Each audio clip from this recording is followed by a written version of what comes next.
আগামী 12 এপ্রিলের পর এক সপ্তাহের মধ্যে 19তম শিক্ষক নিবন্ধন পরীক্ষার বিজ্ঞপ্তি প্রকাশ করা হবে বলে জানিয়েছেন বেসরকারি শিক্ষক নিবন্ধন ও প্রত্যয়ন কর্তৃপক্ষ এনটিআরসি এর চেয়ারম্যান আমিনুল ইসলাম।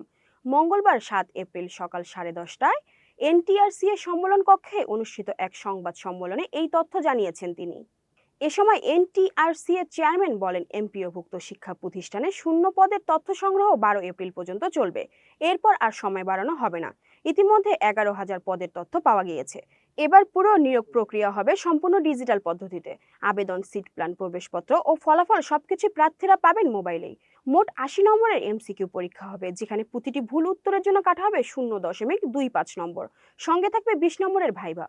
প্রথমবারের মতো প্রতিষ্ঠান প্রধান ও সহকারী প্রধান পদেও সরাসরি নিয়োগ দেওয়া হবে। তবে এই প্রধান পদে আবেদনের জন্য প্রয়োজন হবে 18 বছরের অভিজ্ঞতা। এনটিআরসিএ জানিয়েছে, পুরো প্রক্রিয়ায় অনিয়মের সুযোগ প্রায় থাকবে না এবং দ্রুত নিয়োগ সম্পন্ন করার পরিকল্পনা রয়েছে।